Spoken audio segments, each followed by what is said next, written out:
Hello, hello viewers, সবাই কেমন আছেন? আমার ফেসবুক থেকে খুব একটা লাইভে আসা হয় না। তো আমি আসলে এখন লাইভে আসলাম ব্যাপারটা নিয়ে বাড়িতেও আলোচনা হচ্ছে এবং আমিও সম্মতি কিছুটা পোষণ করেছি যে যদি আমি যেহেতু ম্যাচুরেট মেন্টালিটির এরকম কোনো কিছু হলে পজিটিভ দিক থেকে কোনো কিছু হলে ওকে ফাইন। তার মানে আপনার নতুন বিয়েটা এবার পরিবার থেকেই হচ্ছে? হ্যাঁ, পারিবারিকভাবে বা এখন না, আজকেও না, কালকেও না, হয়তো বা কখন হবে আমি নিজেও জানি না, তবে পরিকল্পনা হচ্ছে, এই ব্যাপারে আমারও মত আছে, এটা হচ্ছে আসল মানে আপনি কথা। প্রয়োজনটা বোধ করেন যে এই মুহূর্তে একটা বিয়ে হলে আপনার মানে আমার একটা সেটেল লাইফ দরকার। দরকার ছিল। বিয়ের প্রয়োজনটা অনুভব করছি এই কারণে, দেখেন আমার তো একটি বাচ্চা আছে, আর আমি যে বয়সে বিয়ে করেছি বা যে বয়সে আমার বাচ্চা হয়েছে, এটা আসলে প্রত্যেকটা কোনোটাই পারফেক্ট টাইম নয়। বিয়ের সময় ওটা বিয়েরও পারফেক্ট টাইম ছিল না, এবং আমি যখন বাচ্চাটা নিয়েছি তখনও পারফেক্ট টাইম ছিল না। বাট তার মাঝখানে অনেক কিছুই হয়তো বা আমার এলোমেলো বা ঝামেলা হয়ে গেছে। বাংলাদেশের প্রেক্ষাপটে একটা মেয়েকে খুব পজিটিভ এবং সম্মানের সাথে দেখতে হলে তাকে সেই সম্মানের জায়গাটা তৈরি করতে হয়। সেটা আমরা আপনার কাছে সেটাই শুনতে চাই যে বিয়ে নিয়ে আসলে আপনি বিয়েটা অরিজিনাল এখন না, আজকেও না, কালকেও না, হয়তো বা কখন হবে আমি নিজেও জানি না, তবে পরিকল্পনা হচ্ছে, এই ব্যাপারে আমারও মত আছে, এটা হচ্ছে আসল মানে আপনি কথা। প্রয়োজনটা বোধ করেন যে এই মুহূর্তে একটা বিয়ে হলে আপনার মানে আমার একটা সেটেল লাইফ দরকার, দরকার ছিল। That's it. এখানে আমরা আরেকটা বিষয় আলোচনায় আনবো। আপনি একটু আগে বলছিলেন যে আপনার যখন আপনার বিয়ে হয় সেটা আপনার বিয়ের মানে পারফেক্ট টাইম ছিল না। আপনার একজন মানে যথেষ্ট চেনা জানা এবং ভালো বন্ধু ছিলেন শাকিব খান। তো অনেকটা সময় নিজেদের ভেতরে চেনা জানার মধ্য থেকে আপনারা বিয়েটা করেছিলেন। খুব একটা চেনা জানাও ছিল না, একটা বিয়েটা সিনেমা যখন ছিল করেছিলাম। একটা সিনেমার পরেই আসলে আমি এসএসসির পরপর সিনেমায় ঢুকি, অনেক ছোট ছিলাম। আর সেই জায়গা থেকে মানে বিয়ের ব্যাপারটা তো অনেক বড় একটা ডিসিশন, সেই ডিসিশনেও আসলে আমি খুব পারফেক্টলি ডিসিশনটা দিতে পারিনি, এটা বলতে পারেন ইমোশনাল ডিসিশন ছিল। তো ওই জন্য বিয়েটা হয়েছে। আজকে আপনার কাছ থেকে আমরা একটু স্পষ্ট করে জানতে চাই যে বিয়েটা আসলে কেন টিকেনি, আপনাদের সংসারটা কেন সুখের মানে এটার সুখেই কারণটা, ছিলেন, হঠাৎ করে কি আসলো যে এটার সংসারটা কারণটাই ভেঙে গেল? হচ্ছে বাচ্চা। কারণ আমার যখন আমার বেবি কনসেপ্ট করে, তখন বিগত 3বার তো একটা বড় অ্যাক্সিডেন্ট হয়েছে, আপনারা সবাই শুনেছিলেন। তো এইবারটা আসলে ডক্টরের জায়গা থেকে খুব পজিটিভলি আমাকে সাইনিং দেখাচ্ছিল না। তো আমার কাছে মনে হয়েছে আফরাল, আমি তো একটা মেয়ে, বেলা শেষে আমি নায়িকা আজকে আছি কালকে থাকবো না, বাট আমি তো একটা মেয়ে, আমার তো একটা পরিচয় হওয়া দরকার, আর মেয়ের বড় পরিচয় সে একজন মা। তো ওই জায়গা থেকে আমি যখন ইনসিকিউর ফিল করছিলাম, তখন আমার কাছে মনে হচ্ছে দ্য বেস্ট ডিসিশন আমার বাচ্চাকে নেওয়া। সংসার বা কোনো কিছু এটা ইম্পর্টেন্স আমার কাছে তখন হয়নি। আর সবচেয়ে বড় কথা, একটি বাচ্চা, একটি জীবন, এটা একটা মা ফিল করতে পারে। সেই অনুভূতি থেকেই আমি অরিজিনাল বাস্তবতা তার সাথে শেয়ার করেছি, এবং সে তার কমিটমেন্ট রেখেছে এবং সেটা সে করেছে, বিকজ সে আমাকে দুটো ডিসিশন দিয়েছিল, হয় বেবি আদারওয়াইজ ডিভোর্স। তো আমি বলছি definitely divorce, but not baby, বেবিকে মিস করতে পারবো না। তা আমার কমিটমেন্ট আমি রেখেছি, তার কমিটমেন্ট সে রেখেছে। আপনি যখন ছেলেকে নিয়ে প্রকাশ্যে এলেন তখন আরো কিছু বিষয় প্রকাশ্যে চলে এসেছিল, সেটা হচ্ছে যে আপনারা দুজনেই নাকি পরকীয়ায় জড়িত ছিলেন।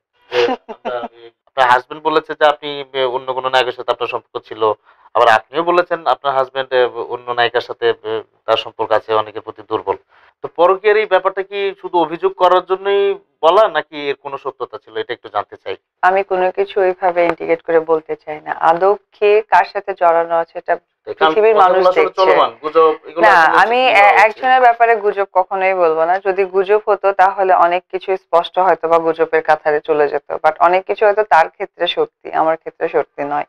কারণ আমি কিন্তু যাকে কমিটমেন্ট দিয়ে পৃথিবীতে এনেছি, সেই কমিটমেন্ট কিন্তু আমি অক্ষরে অক্ষরে পালন করার চেষ্টা করছি। কারণ আমি একজনকে কথা দিয়েছিলাম যে তোমাকে পৃথিবীতে আমি জন্ম দিব, পৃথিবীর আলোও দেখাবো, তোমাকে একটা সুন্দর পরিচয় দিব। এই 3টা স্টেপ শেষ হওয়ার পর সবচেয়ে বড় দায়িত্ব হয়ে পড়েছে যে আমার এখন তাকে সুন্দরভাবে মানুষ করা, সেটা আমি করছি। বাট আমাকে নিয়ে যেসব ছড়ানো হয়েছে, এটা এটা 100% গুজব, কারণ এ ধরনের চিন্তাধারা আমার মাথায় নেই।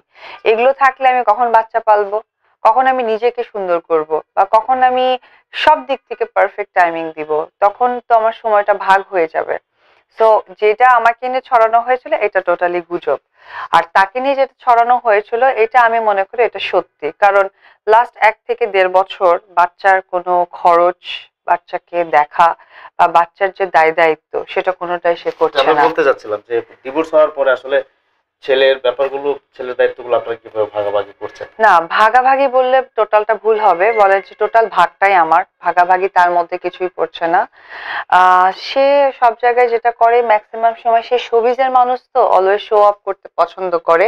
তো তারই একটি বহিঃপ্রকাশ, যখন ছেলের আমার বার্থডে হলো তখন একটি পরিচিত সাংবাদিককে নিয়ে হঠাৎ করে আমার বাসার নিচে হাজির, অর্থাৎ এই বছরের 27শে সেপ্টেম্বর যে আমার ছেলের বার্থডে, আমি একটু ছোট করেই করলাম। তো ওই জায়গায় এসে হাজির, সে একটা স্বর্ণের চেন, একটা স্বর্ণের ব্রেসলেট দিয়ে। আমি ভেবেছি আমেরিকা যাবে হয়তো বা কোনো শুটিং এ, পরে শুনি কক্সবাজার শুটিং এ যাবে। তার জন্য ছেলেকে কোনো রকম চুমা খেয়ে আদর করে, আবার অনেক সাংবাদিক মুখরোচক দিয়ে লিখেছে আবেগপ্রবণিত সময়। তো আমি নিউজে, তা আমার কথা হচ্ছে যে ফ্লাইটটা যদি হয় কক্সবাজার, সেখানে তো আবেগের কোনো প্রশ্ন আসে না, বরঞ্চ আমি আবেগিত হয়ে গেছি যে এত তাড়াহুড়া দেখে। কারণ লাইফে আমিও কক্সবাজার অনেক গেছি এবং আমি দেশের বাইরেও অনেক ফ্লাই করেছি। যেখানে আমার নিজের সন্তানের আজকে বার্থডে, অর্থাৎ পৃথিবীর সবচেয়ে স্পেশাল ডে, আমার কাছে মনে হয় একজন মা হিসেবে যে ঈদ এবং পূজার থেকেও স্পেশাল ডে আমার সন্তানের বার্থডে, ডেফিনেটলি। তো ওই জায়গা থেকে আমার কাছে মনে হয় যে সেটা যদি আমেরিকানও কোনো ফ্লাইট হতো বা বিজনেস ক্লাস ট্রাভেলিং কোনো জায়গা হতো, আমি ওটা ছেড়ে দিতাম।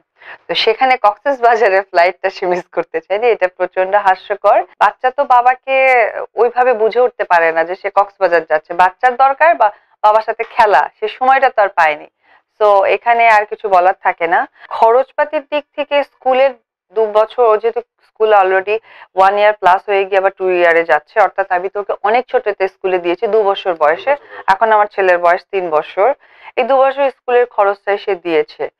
আর আমার ব্যক্তিগত একটা খুব প্রয়োজনে তার কাছ থেকে, এখনো দিচ্ছেন না খরচগুলো? না এখন সে দিচ্ছে না, স্টপ আর কি। আমার একটা ব্যক্তিগত প্রয়োজনে আমি তার